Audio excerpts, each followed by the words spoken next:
Hi, hello, namaste. Welcome back to Needs of Children. We are discussing about 10th standard English medium social science, in that history chapter number 7, freedom movement. Let's come to the what are the very important learning points from this lesson. In this unit you learn rise of nationalism, Indian National Congress, moderates, radicals and revolution. Let's come to the first concept, rise of nationalism. Indian freedom movement is an important and vibrant chapter in the history of India. Before this, we come across kings who fought against the foreign occupation. But these fights were guided by their political goals since they fought against the foreign occupation. It can be considered as the beginning of nationalism. During the second half of the 19th century, many developments like expansion of communication and roads, expansion of English education, journalism, and the British of cultural associations can be witnessed. But people suffered a lot with the famines and hardships which is created by the British rule. Many farmers and tribal agitations that took place during this period is a proof of this.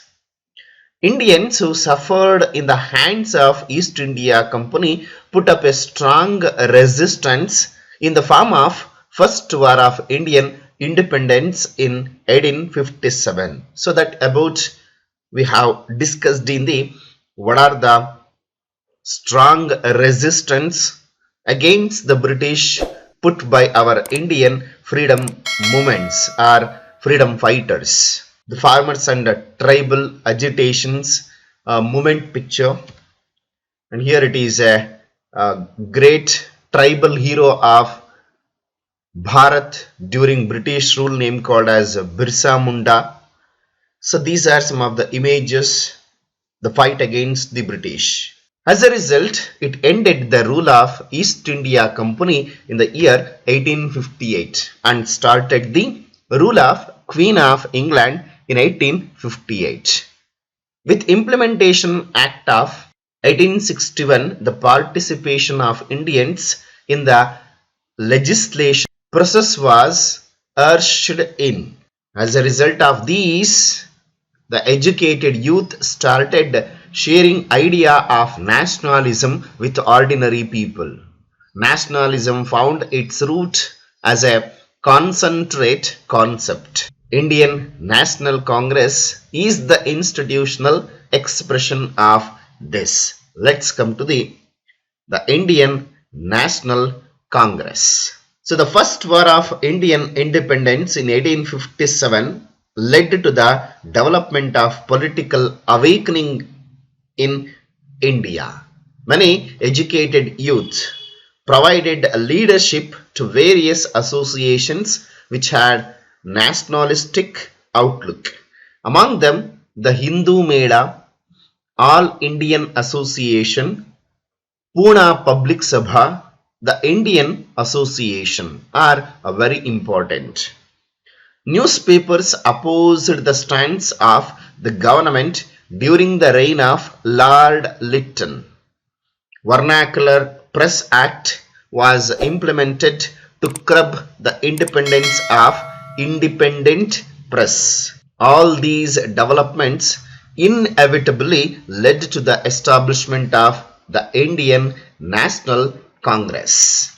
The Indian National Congress, which changed the direction of Indian political history, was born in National Convention held at Bombay in 1885. Among that, the W.C. Banerjee was the first president. A.O.U. played an important role in formation of Indian National Congress. Here it is an image of Indian National Congress, first convention held at Bombay in 1885. A.O. Hume was a retired British civil servant and met political leaders in cities like Madras, Bombay and Calcutta and discussed the various issues of public importance. As a result of all these deliberations, the Congress declared that achieving national unity as its primary aim during its first national convention.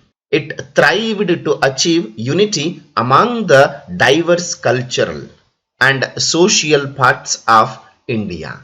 The leaders of this period also had the commitment to achieve it.